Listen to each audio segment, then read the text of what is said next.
So after a week's use of this double din radio type thing in my Yaris, what do I think about it? Well, it's interesting.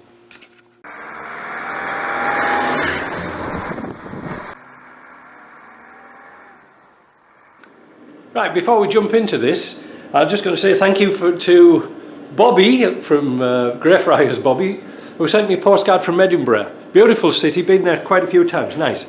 And also a card from Ruben and Farron thanking me for a little gift that I sent them. So that was nice, thank you very much, I appreciate that. Now, this is like going back a week from when I installed this double din head unit into my Yaris. So anyway, the unit I picked was the only one I could see that would fit a Yaris because it had the plastic moulding, and that's really the reason why I picked it. It was a 9-inch unit, 9-inch like diagonal from corner to corner, and it worked quite well. So I'm just going to go back after a week and tell you what I thought of it.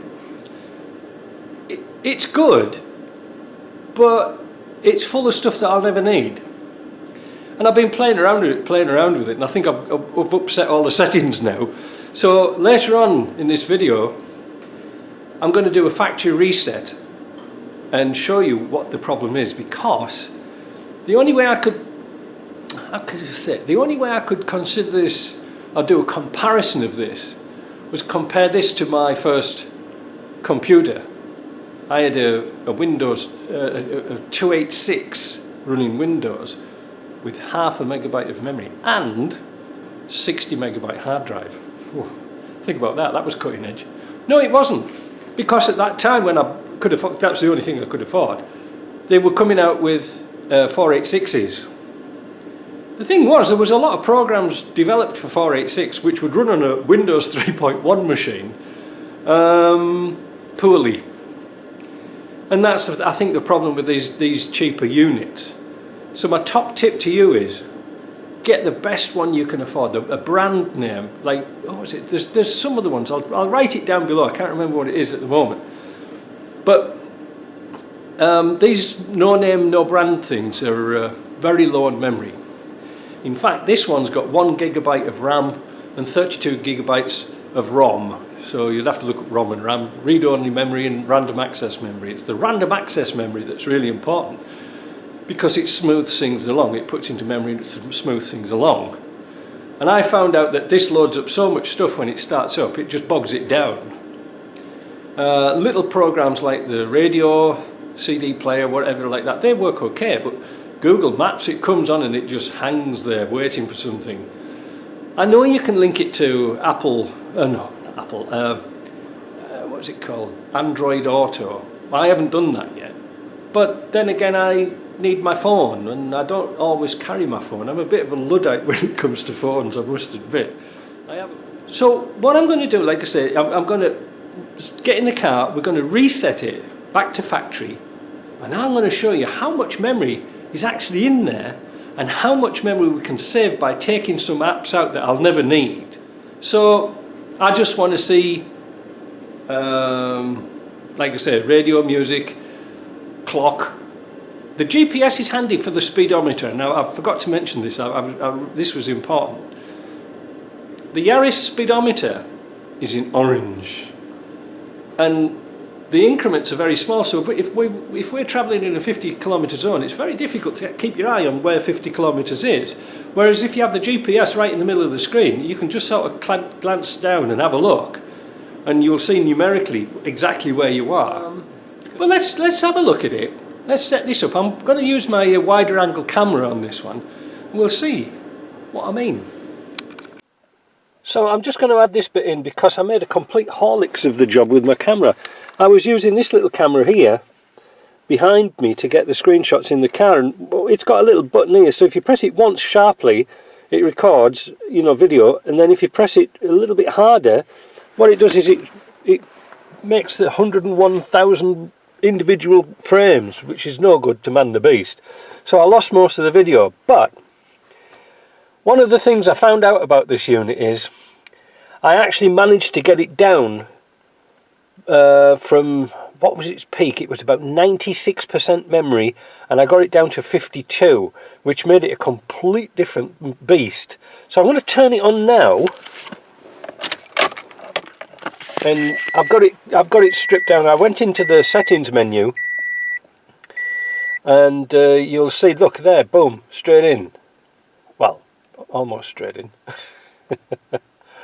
It hasn't fired up the middle screen yet with the radio on, but so what did I do? How did I get there? So look, I've turned it on, and this is how long it takes to boot up.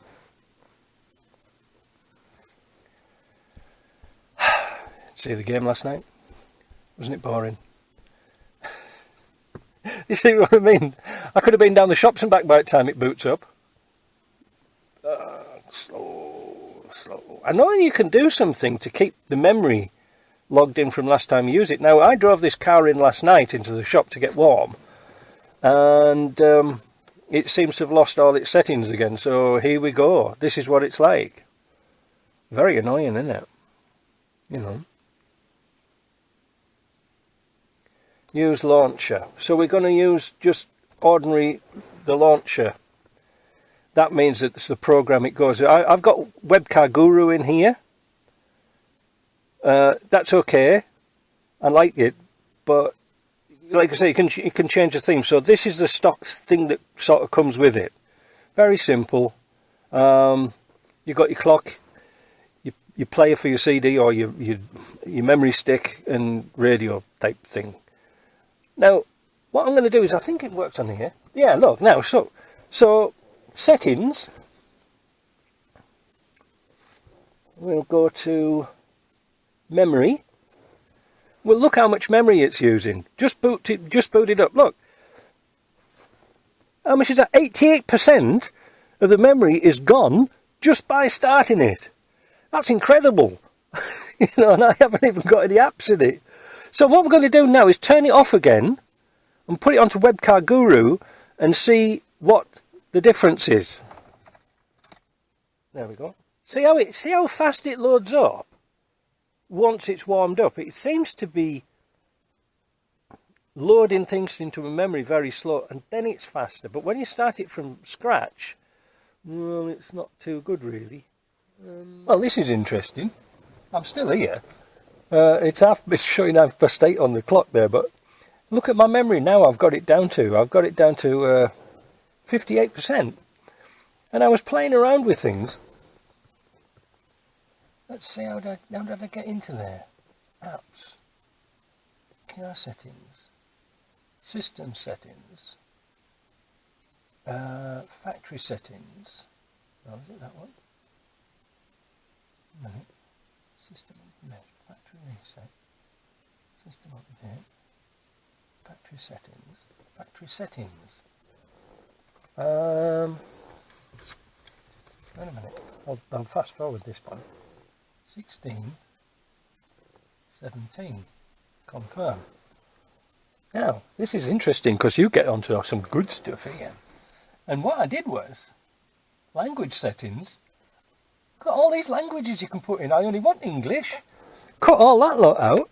We've got more memory. Excellent.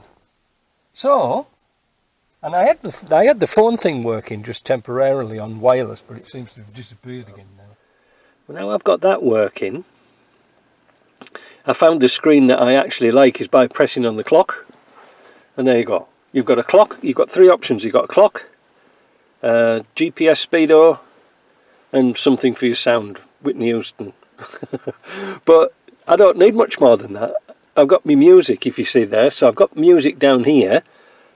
Clock in big letters, so it's not taking off your eyesight. You know, the little tiny clock up there, because you never know where I want to be. And there's your GPS speedo. That's all I want. Now, do I really want to link my phone up here, my old phone here, up to maps?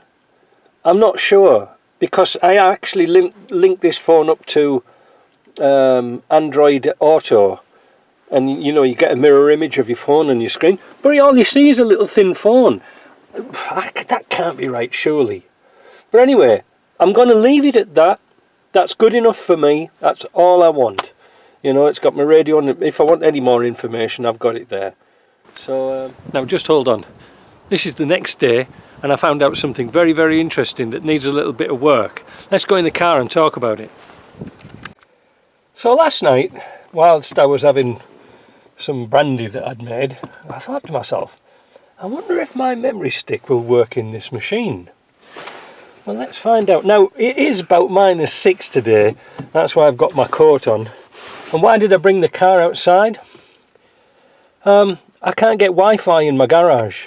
It won't go through. So, in order to try some apps and things like this, I had to bring it outside, and I've got the heater on and things like this. It's bloody freezing. Anyway, well, let's see how fast it boots up after taking all that rubbish out. It's not too bad, it's straight there. What we need to see on here, it's still loading there we go. There's a bit of wham on there for us. I'll take that down just in case it actually does go on. What did I do wrong there? It's wanting to go to File Manager. Oh no, look, you see what it's doing, it's loading all this. Oh, File Explorer. But it's because I just started it, it's looking for my phone, it's looking for GPS, and it'll look for Wi-Fi in a minute. Anyway, it doesn't really matter about that. We'll go to File Explorer. Yeah, you see, look, it's just found that. So they get priority, that's the thing. We'll just wait a minute. Right, so, other. And there's my card. It's got SD card, U-disc, that must be USB disc, and USB disc 3. That's my music disc. So we go on to here. Land Rover info. There it is. Now, I'm back outside again because I was sick of sitting in the car. I couldn't quite get to the files I wanted to see. The reason for that is I don't think I've got file readers in there to see Adobe or the RAVE files. I need to have something else in there, but it's too cold to be sat in a car in the middle of winter trying to find out if it'll work. I think it'll work. In fact, I'm positive it'll work, because if it'll read the files, it knows it's there. Now, just whilst I'm on a ramble, this has got 2 USB cables. One's really a charging cable, and the other one is read and write. Now, I'm not sure which is which. I must admit, it's only new to me, but I think we could get it to work. And the thing is, if you've got that to work, you've got all the manuals that you can see on a bigger screen. And this brings me to the point of why it could be very interesting for a Land Rover, and I think I've come up with a cunning plan. Stick around. You see, in my Defender here, I have a Mud UK panel. It's got my electric windows on, heater blower, and all the bits and pieces I need, roof lights and stuff like that. And it's got provision for 3 gauges, and I put a stereo in the middle. But I'm thinking about taking this out, and the diagonal measurements in this one is 7 inches. Take this panel out, buy a good quality 7-inch unit, and then set it up on the bench rather than in the car. So I can use Wi-Fi upstairs, which is going to be faster, and link it all in and test it to see what it's going to be like. Because it could be kind of interesting, because I've got a clock in there, I've got a turbo gauge, which I never use, and you know, one CD player. I mean, it's got to be better than that. So let's think about it. Write in the comments what you think. I'll have a go, because if I can get it to work, it'd be brilliant, wouldn't it? Right, we'll see you in the next video. Ta-da!